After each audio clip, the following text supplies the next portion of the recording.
Presentamos Consultores Jurídicos.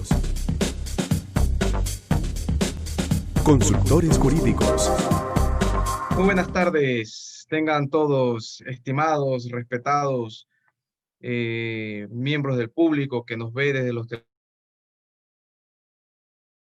televisores de su casa a través del precioso canal Plus TV o que nos escuchan a través de la emisora Plus Radio.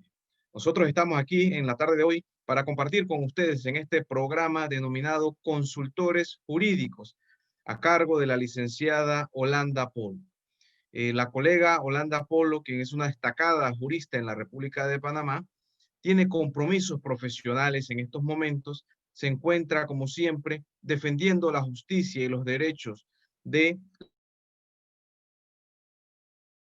la ciudadanía en general de Panamá.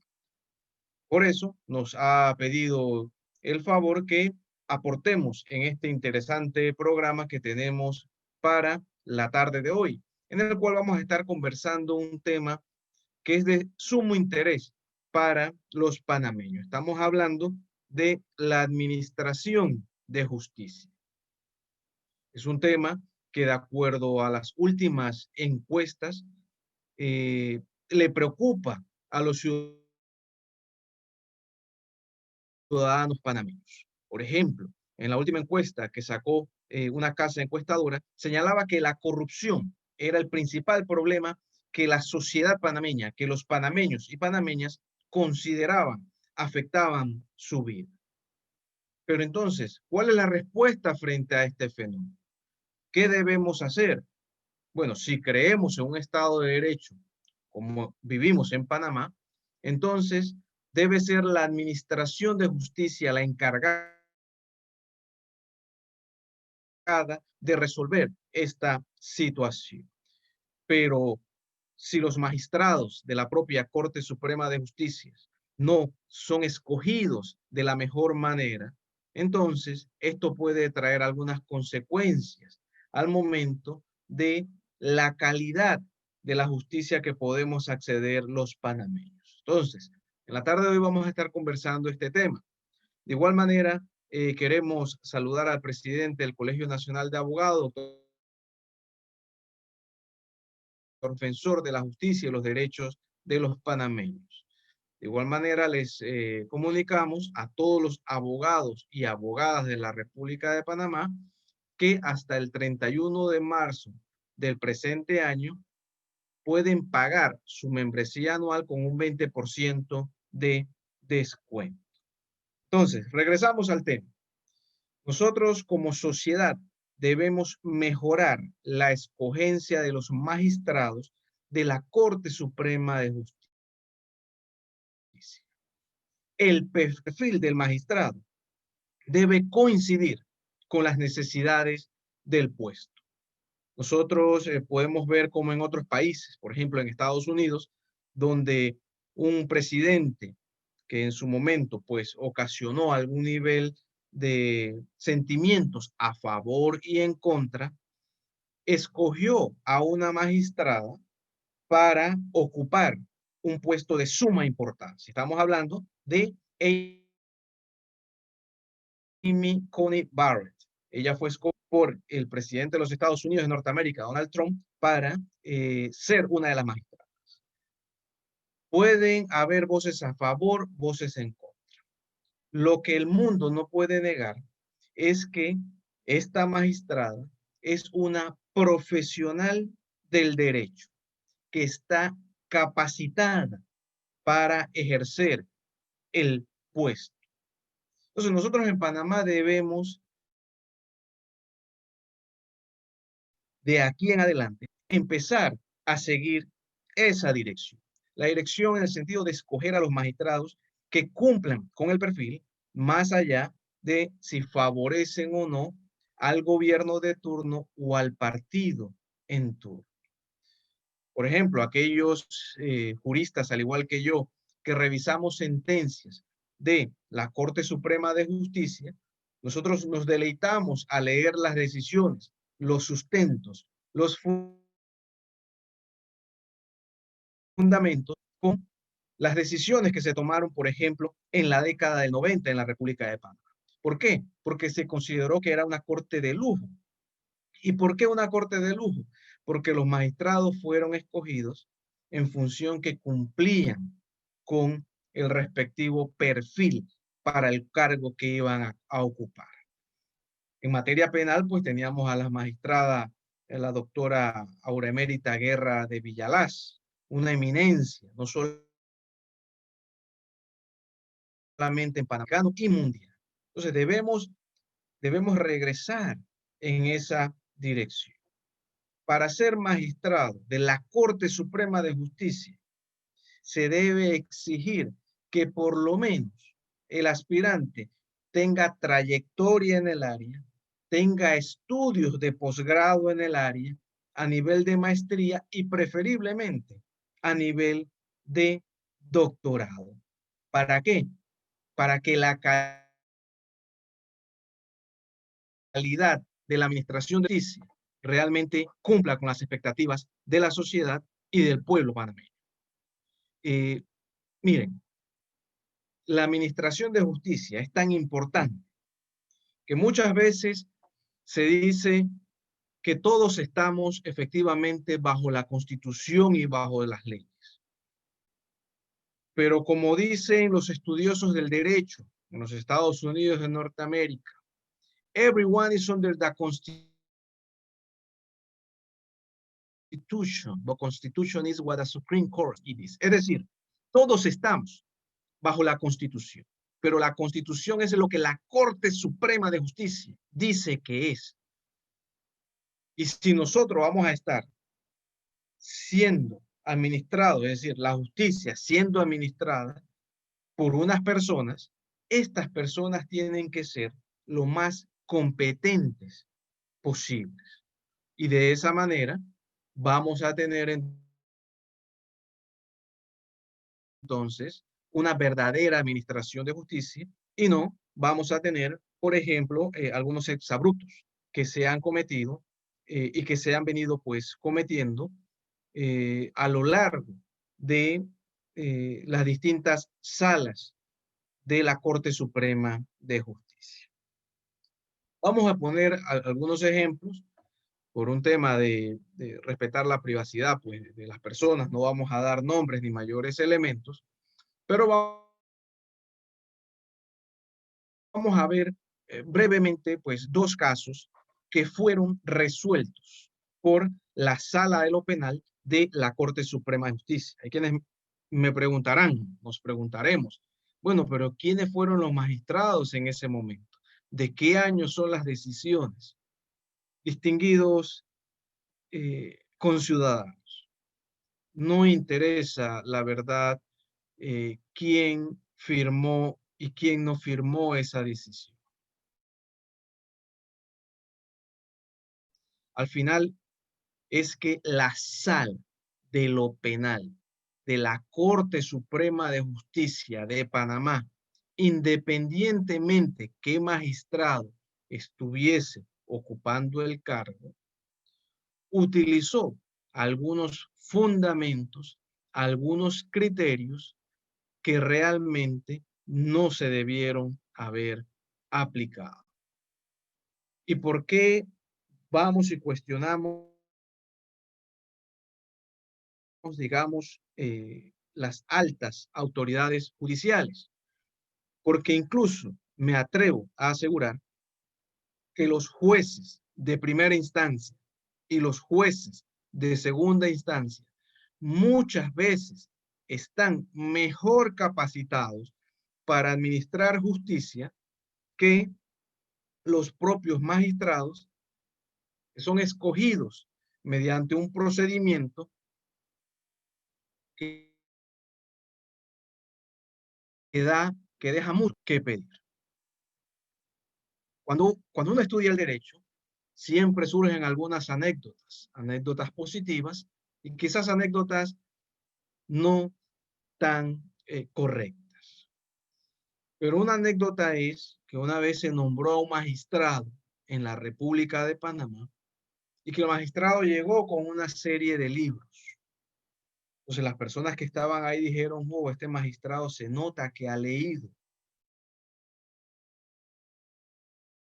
Mira, pero lo primero que dice este magistrado recién nombrado es que él acababa de comprar esos libros porque él iba a empezar a estudiar la materia para la cual había sido designado como magistrado.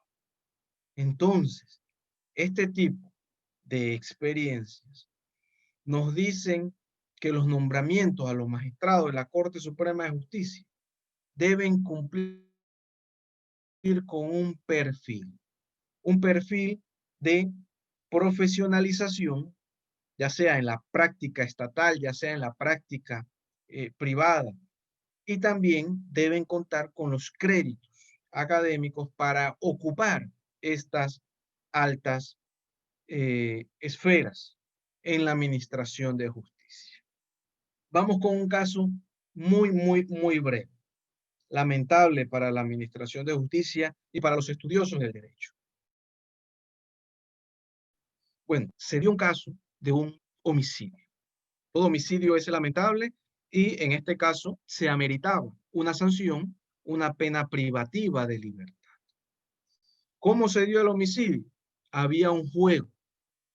Entonces, los jugadores de un equipo se incomodaron, se molestaron con el árbitro y empezaron a avasallar al árbitro al punto que empezaron a agredirlo. El árbitro agredido realmente no sabía qué hacer, trataba de irse, pero la agresión continuaba y prácticamente él estaba solo. Pero ¿qué sucede? Desde las gradas, su hermano estaba viendo lo que sucedía. Su hermano va a tratar de defender, en este caso, al agredido. Cuando llega, él, de manera antijurídica, trata de defenderlo con un arma blanca y hiere mortalmente pues a uno de los que agredía a su hermano. No puede haber una causa de justificación porque el árbitro, digamos que también ayudó a provocar la situación. Y para que haya una legítima defensa, en este caso la víctima nunca debe provocar la agresión.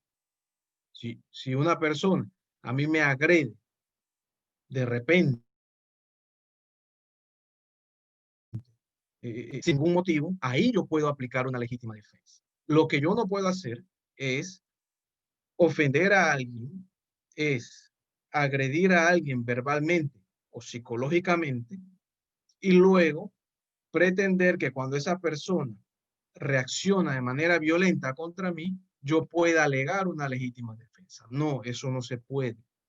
La legítima defensa no puede haber ningún tipo de provocación. En este caso hubo provocación, por ende hubo un homicidio. Pero la discusión era si se le aplicaba un atenuante o no. La discusión era si valía la pena reducirle un poco la pena en función que el homicida actuó bajo lo que se puede conocer como un motivo noble o altruista. Cuando uno busca la definición simple de altruismo, es sacrificarse uno, a exponerse uno, con la intención de beneficiar a otra persona, con la intención de beneficiar a un tercero. Bueno, en este caso, es cierto que se trataba del hermano, pero cualquier persona sensata podría saber que ir a defender a un familiar es un nivel de altruismo. Quizás sea mucho más altruista defender a un desconocido, pero lo que no podemos decir es que si un familiar, si un amigo está siendo víctima de una agresión, entonces uno quedarse de brazos cruzados. El hermano no se quedó de brazos cruzados y fue a defender a su hermano que estaba siendo agredido en ese momento. Pero en este caso, la Sala de lo Penal de la Corte Suprema de Justicia señaló que no se debía aplicar esta atenuante, que no había un actuar desinteresado, con desapego de la persona que cometió el hecho delictivo. Y esta situación trae un gran problema, porque desde este fallo en adelante, entonces, cualquier persona que defienda a algún familiar o a algún amigo va a ser considerada como no altruista.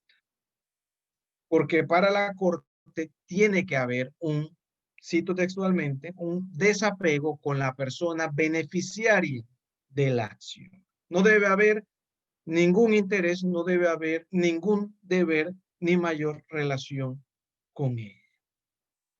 Y es aquí donde viene quizás lo lamentable de esta decisión. Cito textualmente.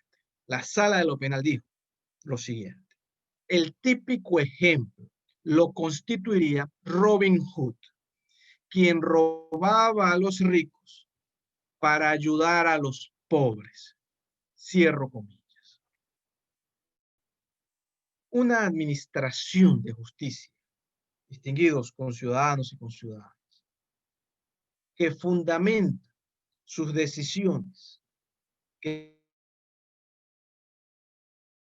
trata de explicarlas, pues, de estos ejemplos, es una administración de justicia muy deficiente.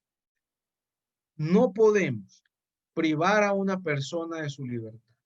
No podemos negarle una atenuación de la pena diciendo que él debe comportarse como un cuento fantástico que ni siquiera es de Panamá o ni siquiera es de nuestra historia latinoamericana.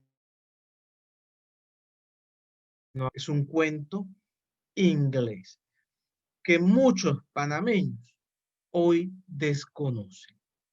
No podemos tratar de explicar esta figura utilizando un cuento foráneo, desconocido, un cuento que no pertenece a nuestra cultura. Es hasta un poco ofensivo para con el condenado, para con el responsable, tratar de argumentarle de esa manera. Porque él podría decir lo siguiente: pero es que Robin Hood en algún momento, como ustedes dicen, robaba a los ricos para ayudar a los pobres, pero muchos de esos pobres también eran amigos de Robin Hood. Entonces, el propio ejemplo que pone la Corte Suprema de Justicia para tratar de explicar una situación que pudieron utilizar otros ejemplos, pudieron haber utilizado concepto y no ir a un ejemplo tan burdo, pues es una situación que lastimosamente afecta la credibilidad de la Corte Suprema de Justicia. Cuando digo no me refiero a lo actual. Cuando hablamos de la Corte Suprema de Justicia, no pensemos y jamás diríamos los nombres y los apellidos de los magistrados actuales. No hacemos referencia a eso. Hacemos referencia a la institucionalidad.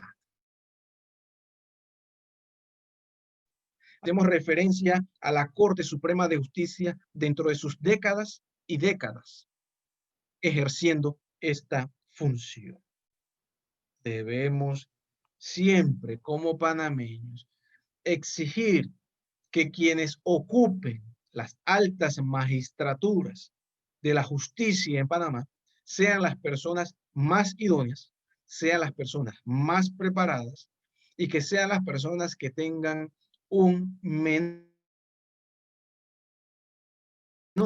interés político al momento de ser nombrados o ser designados como tales.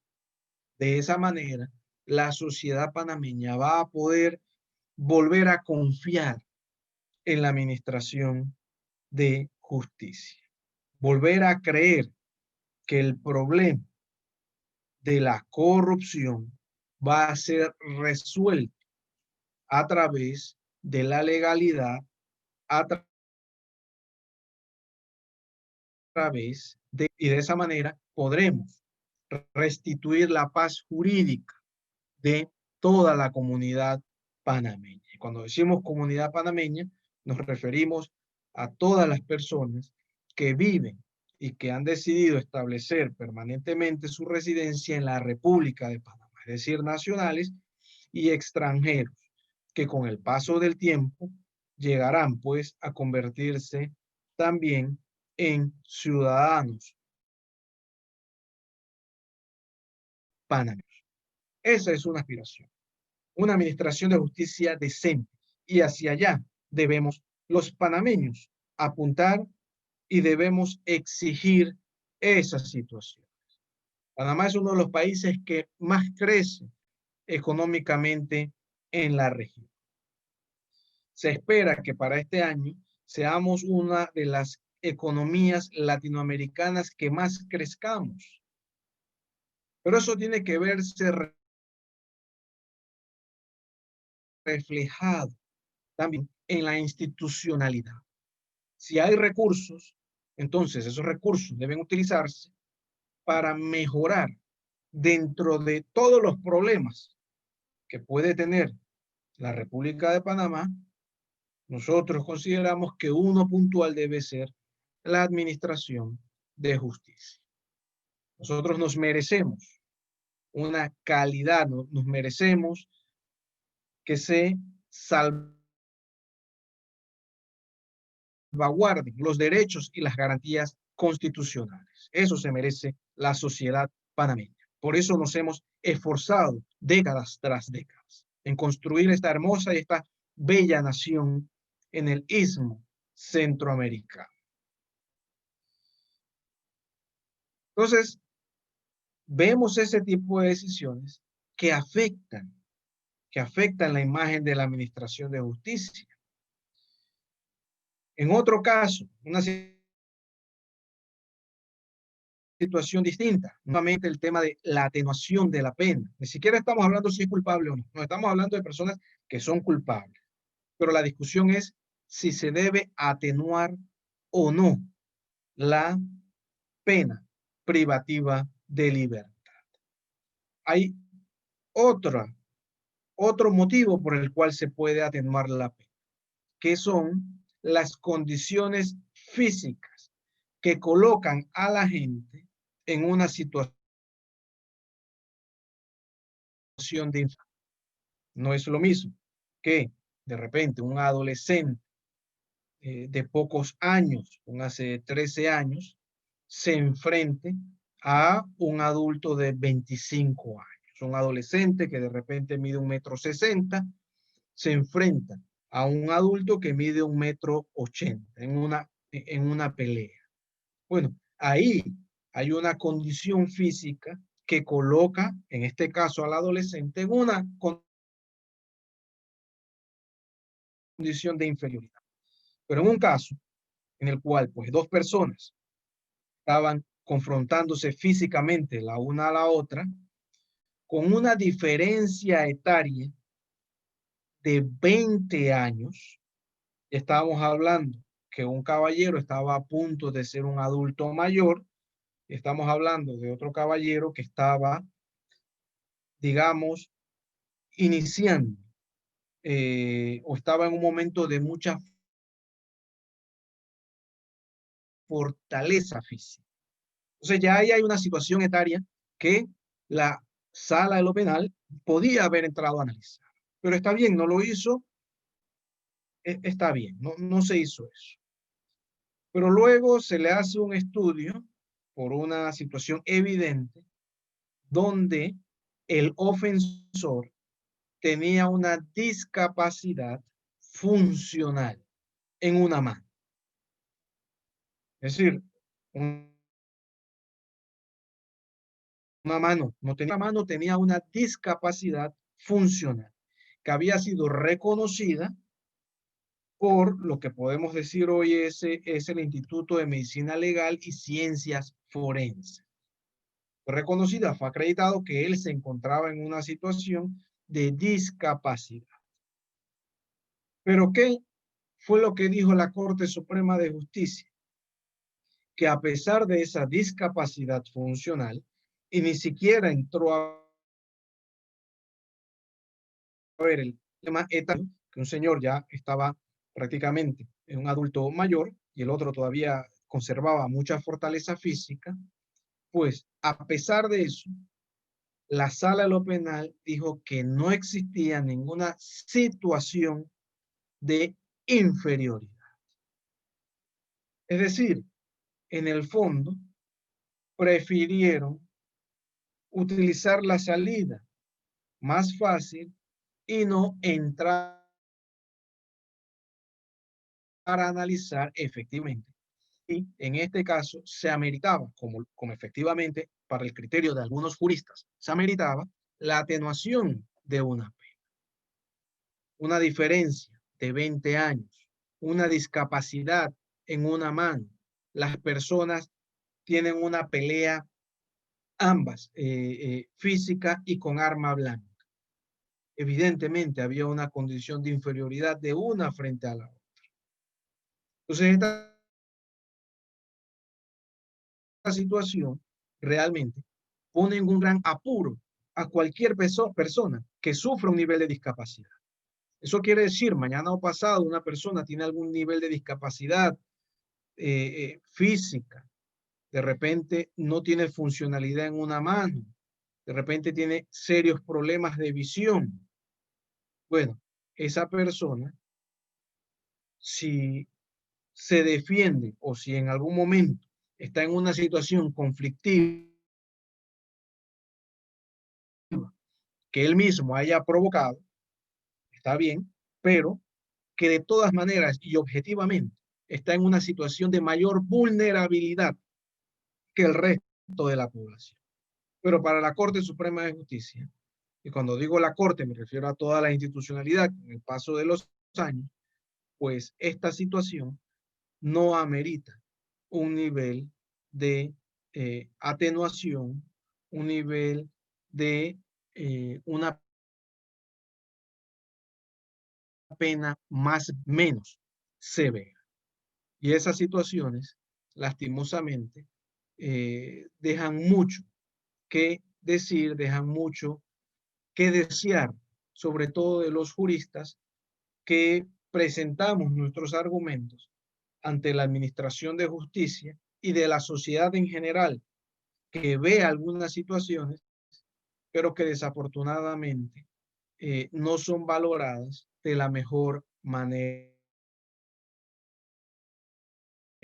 posible.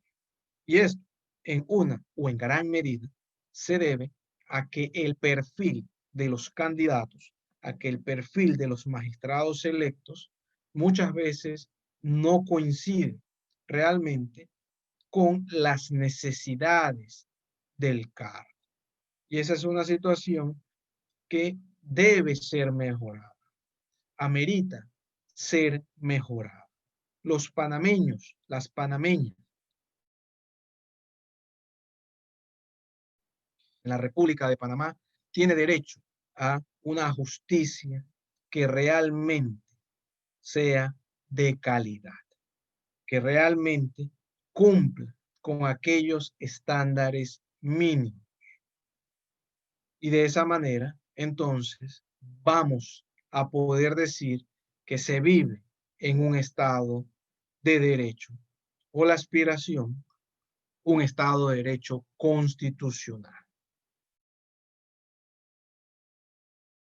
Ya, les agradecemos su sintonía, no se vayan, ahora vamos a seguir explicando otros temas o otros puntos, pero debemos hacer una breve pausa para los comerciales y que de esta manera entonces podamos seguir sufragando para llevar estos programas y estos temas tan interesantes, pero sobre todo tan importantes para la República de Panamá. Ya regresamos con Consultores Jurídicos. Estamos de vuelta con Consultores Jurídicos. Estamos de vuelta en su programa Consultores Jurídicos, dirigido por la prestigiosa jurista panameña Holanda Polo. En la tarde de hoy estábamos conversando sobre la necesidad de una administración de justicia más consona con las necesidades de la República de Panamá y con las exigencias de la sociedad panameña. Hay muchos casos como los que hemos comentado y como aquellos casos que han salido a la luz pública. Casos donde la administración de justicia lastimosamente no cumple con las exigencias de la sociedad panameña. Un día la Corte Suprema de Justicia, por ejemplo, dice que el plazo de investigación para el Ministerio Público es perentorio y que una vez finalizado no se pueden practicar más pruebas. Y eso hace que en algunos procesos las pruebas practicadas una vez vencido el plazo de investigación no puedan ser incorporadas en el proceso. Eso cumpliendo con el principio de legalidad.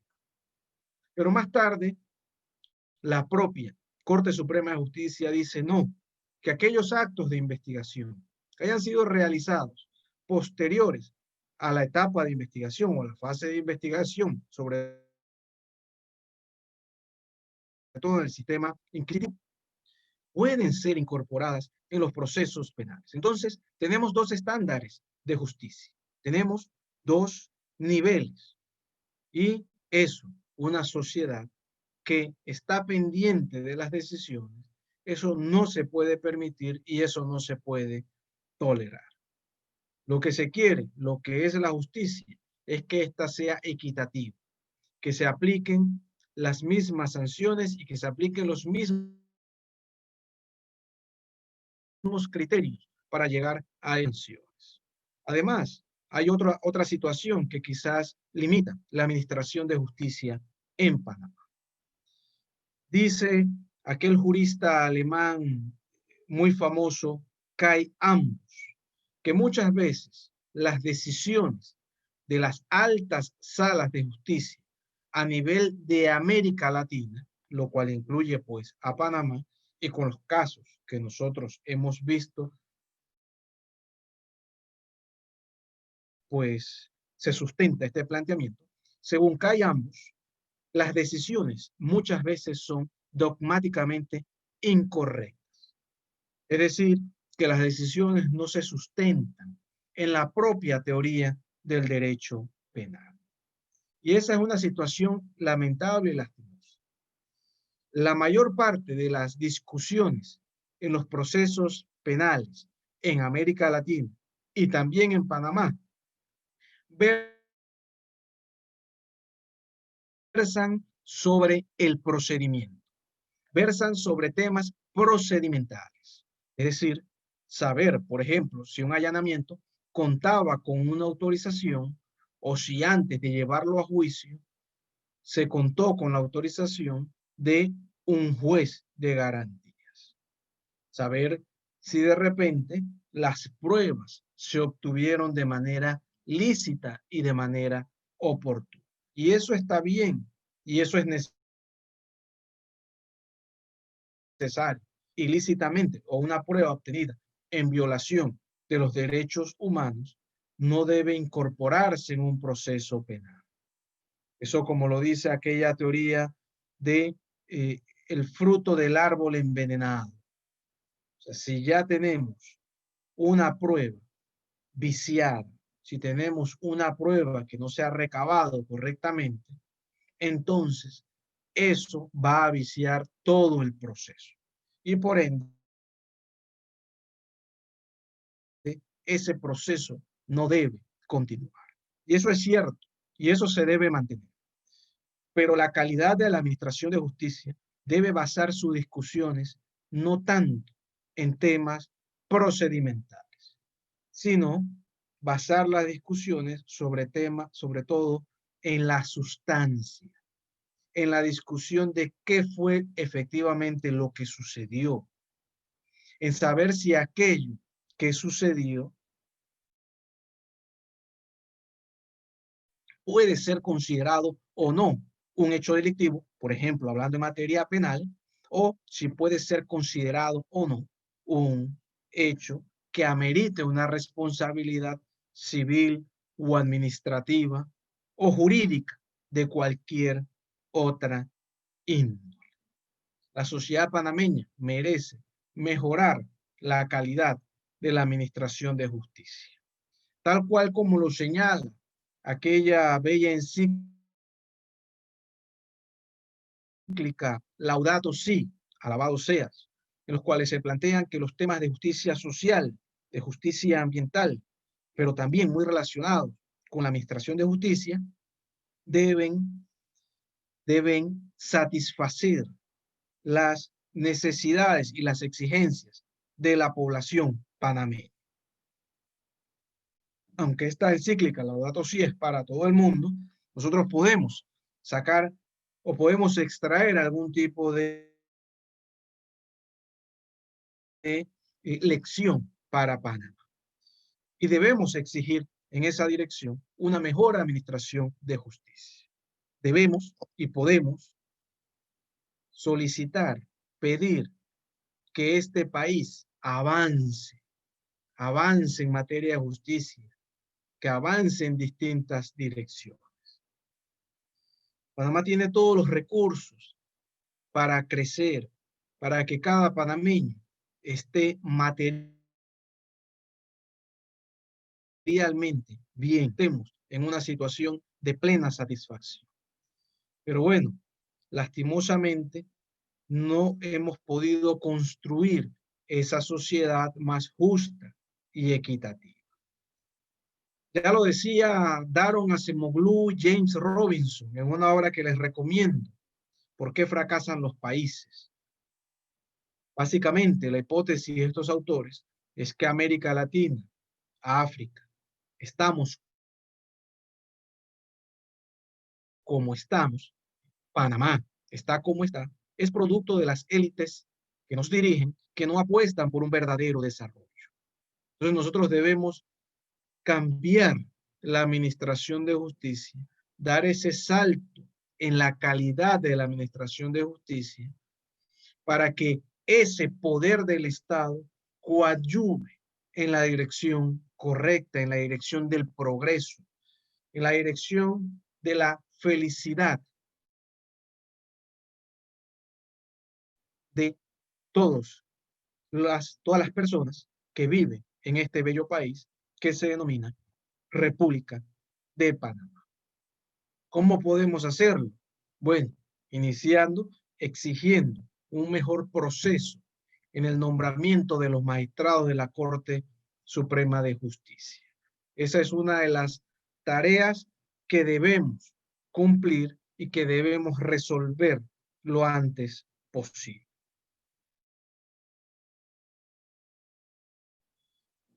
Vinculado a lo que hemos venido conversando, está el famoso artículo 308 del Código Penal de la República de Panamá. Ese artículo muchas veces es utilizado de manera discriminatoria por parte de la Administración de Justicia. Hay quienes dicen que es la policía, pero lo cierto es que el Ministerio Público es el dueño y el amo del ejercicio de la acción penal. Entonces, ¿qué sucede? Hay personas que están siendo imputadas bajo el cargo de haber incumplido con las medidas sanitarias decretadas por el gobierno central. Pero, ¿qué sucede si nosotros aplicamos el principio de legalidad en todos estos casos? Leía el año pasado una noticia que salió en la prensa nacional donde se decía que más de 92,000 panameños habían incumplido los toques de queda y habían sido sancionados por la administración, por las casas de justicia de paz. Hay algunos colegas que quizás van en otra dirección. Y ellos dicen que este artículo 308 se tiene que aplicar, que ellos no están de acuerdo con, por ejemplo, la postura del Colegio Nacional de Abogados, que señaló lo irracional de este tipo de situaciones. Pero estos colegas abogados, básicamente su fundamento es, si incumplieron las medidas, entonces se les debe aplicar la sanción y la pena de prisión establecida en el artículo 308. ¿Por qué? Porque dura lex, sed lex. Por más dura que sea la ley, es la ley y debe aplicarse. Lo cierto es que esta situación no es así y no debe ser así. Frente a ese planteamiento, hay que responder sumum jus, summa injuria. Mientras más duro sea el derecho, mayor será el daño. Porque aquí estamos hablando de 92,000 panameños que si seguimos estos planteamientos represivos de algunas personas, tendrían que ser llamados a juicio. Ustedes se imaginan la administración de justicia con 92,000 casos adicionales. Esto sería un fracaso total. Bueno, ¿pero por qué? Porque el derecho penal así lo dice. Y porque el derecho penal nos va a ayudar a solucionar los problemas de este país. Tenemos un problema, una grave crisis del coronavirus. Hay quienes plantean de manera absurda que debemos recurrir al derecho penal. Entonces tenemos un problema, por ejemplo, de deforestación en Darién y vamos a acudir al derecho penal para tratar de solucionar. Y cualquier otro problema sencillo lo solucionamos incluyéndolo en el Código Penal.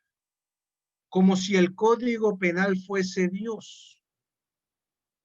Como si ponerlo en el Código Penal hiciera que la conducta se eliminara. No. Se tienen que hacer políticas sociales, se tienen que hacer políticas públicas para atacar los problemas. Incorporarlo al derecho penal es tratar de esquivar, de evadir la responsabilidad de fondo. ¿Y por qué decimos que el derecho penal es un falso Dios? Porque hay quienes creen que a través de la pena de prisión se van a solucionar los problemas de este país. Y eso no es cierto. El derecho penal nunca ha podido solucionar los problemas de un Estado. Lo hacen las políticas públicas, sociales, la gobernabilidad, la gobernanza, la capacidad de dirigir a mejores rumbos. Y la función, quizá lo más importante, de los juristas es tratar de limitar al Estado represivo, tratar de acotar al Estado represivo, tratar de reducir al Estado represivo, no de justificarlo, no de empoderarlo. El Estado represivo siempre va a tratar de avanzar. Si no hay voces que tratan de agencias de seguridad, las agencias de seguridad van a controlar la vida de cada ciudadano. Y eso no significa progreso. Y eso atenta contra el desarrollo nacional. Entonces, dejemos de creer que a través de la pena de prisión vamos a solucionar todos los problemas. El derecho penal tiene un principio principio, que es el principio de intervención. Solo debe intervenir cuando ya no cabe ninguna otra solución. Pero si ya estas personas fueron sancionadas en las casas de justicia de Panamá, de paz, no deberíamos nosotros tratar o pretender que sean sancionadas a través de la administración de justicia penal. Los abogados, los ciudadanos comprometidos con la democracia, debemos siempre abogar por mayores derechos y debemos abogar porque se respeten las garantías y los derechos de todas y cada una de las personas.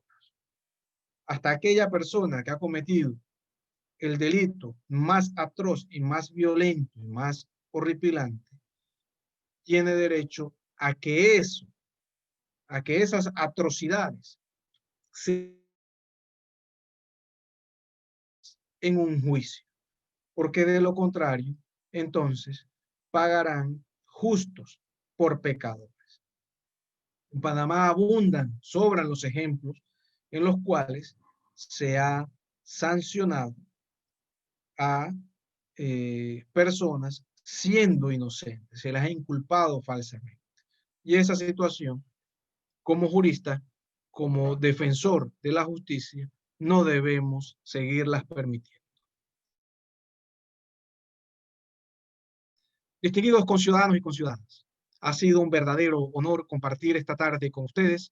Esperamos haber ampliado y aclarado cualquier duda que ustedes tuviesen en esta temática. No olviden acompañarnos el próximo sábado por la misma hora y el mismo canal y la misma emisora de radio. Canal Plus TV y la radio Radio Plus. Nos vemos. Hasta luego y que Dios y la patria los proteja y los que pasen una excelente jornada. Hasta luego. Hemos presentado Consultores Jurídicos.